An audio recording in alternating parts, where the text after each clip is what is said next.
Lo tuvimos que actualizar en la Ley General de Población de aquel entonces porque fue un movimiento masivo por una persecución autoritaria de un gobierno, y de ahí en aquel entonces estuvimos en Chiapas el 82 hasta el 94 en diferentes delegaciones de migración, tanto en la frontera sur como la frontera norte.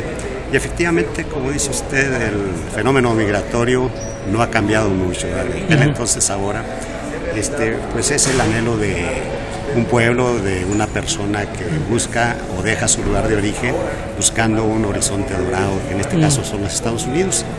Y mientras haya una necesidad del migrante, no medirá las consecuencias de esa trayectoria de su país de origen hacia el sueño dorado que es los Estados Unidos. Y México, como país intermediario o de tránsito, pues sufrimos ese fenómeno, ¿verdad? Y las autoridades han tenido que actualizar sus leyes migratorias para darle protección y respeto al derecho del migrante, ¿verdad? Las políticas de hoy en día existen grupos, el grupo Beta, dentro de lo que es hoy el Instituto Nacional de Migración, un grupo creado en aquel entonces, el agosto del 90 en Tijuana, como una respuesta a la inseguridad que tenía el migrante. En este caso, el grupo Beta se creó para darle garantías al migrante que ya había cruzado todo el territorio y ya estaba a un paso de internarse en los Estados Unidos. Entonces, la política de nuestro gobierno es de protección al migrante, en respeto a lo que exigimos al gobierno vecino de Estados Unidos, es el que se le da aquí al migrante cuando está en este país o en tránsito hacia Estados Unidos. Ahora bien, señor, la creación de la nueva Ley Nacional de Migración ha sufrido desde antes de la entrada en vigencia, sufrió varios tropiezos, inclusive varias modificaciones. De hecho, activistas como Alejandro Solalinde, Rubén Figueroa, Fray Tomás, en una serie de personajes o de actores, creo los casos de migrante, han pugnado, han señalado primero que nada que el actual representante o el Comisionado Nacional de Migración tiene una política o una filosofía represiva, número uno. Número dos, que la actual Ley Nacional de Migración realmente no ayuda o descriminaliza al migrante. Y tercero, pues que finalmente simple y sencillamente los migrantes siguen siendo parte de un paquete comercial o económico donde es una mercancía de intercambio y donde finalmente pues muchos, tanto la delincuencia organizada como algunos funcionarios dentro se siguen beneficiando particularmente de ello. Sí, efectivamente, veo que usted es una persona que está muy informada respecto al fenómeno migratorio del país.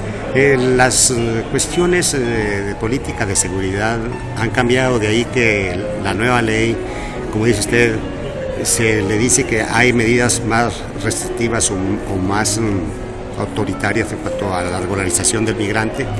Es el fenómeno de la delincuencia, es el fenómeno donde al migrante se le ha utilizado para el tránsito de drogas, con lo que vulgarmente se le dice burrero.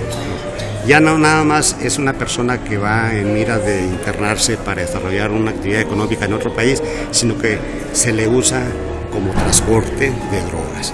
Y las medidas de seguridad, acuérdense que cambiaron en el mundo a raíz de los atentados de Nueva York, y en ese orden son las medidas que los países han instrumentado como medidas de seguridad, pero aquí se han agravado con la actividad delincuencial, ¿no? Donde ese ser tan vulnerable como es el migrante se le ha utilizado en tránsito para alguna droga, ¿no? De ahí que yo creo que las políticas más restrictivas de la Ley General de Población, en este caso del Instituto, son en ese orden, de que ha cambiado la situación del país, de la época que como estuve y usted escuchó de funcionario, a lo que se vive hoy en día. Yo creo que ello obedece esas medidas de seguridad. Señor Durango, ¿México se sigue considerando como patio trasero de Estados Unidos? Yo, como funcionario que lo fui, no me gusta el término. ¿Cómo lo calificaría? Yo creo que un país vecino que a ambos, por la problemática que vivimos como vecinos, nos preocupa la actividad que se desarrolla en las fronteras.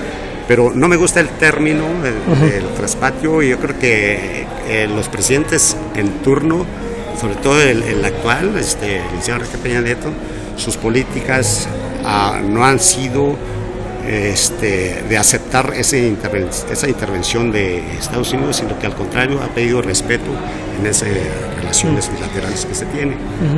Señor, finalmente el proceso de reforma migratoria es inminente y bueno, pues esto ha servido como un imán para que el aumento de los migrantes o transmigrantes hacia el vecino país del norte vaya acrecentándose. Desde su punto de vista, ¿qué opinión le merece el hecho de esta reforma migratoria y obviamente los beneficios que se pudiesen obtener tanto de manera directa como el país que los está recibiendo como los países expulsores de migrantes? Bueno, este es un fenómeno muy complejo, no es fácil la respuesta en razón de que la particularidad de cada país cambia en razón de sus necesidades económicas o desarrollo económico del país. Lo ideal sería que en México ya no fuésemos un país expulsor de mano de obra y lo más grave de mano calificada, o sea, que nos cuesta como país el desarrollo educativo de esa población, de formarla aquí desde el kinder, primaria, secundaria, técnicos o universidad, y luego se nos van porque no hay la oportunidad de trabajo para ese tipo de población.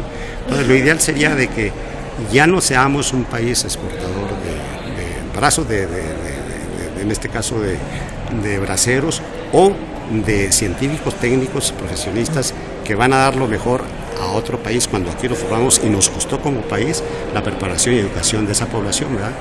Yo creo que ahí las políticas de esta nueva administración es crearle las oportunidades de desarrollo a ese tipo de población, ¿verdad? Porque a estas alturas, usted sabe, el numeroso grupo, más de 11 millones de mexicanos que están en vía de regularización en Estados Unidos y todavía no tenemos una respuesta, pero ahí nos da una nota de llamar la atención el grave problema migratorio, el número de hispanos que están fuera de su país porque no hubo la oportunidad en su momento de trabajo.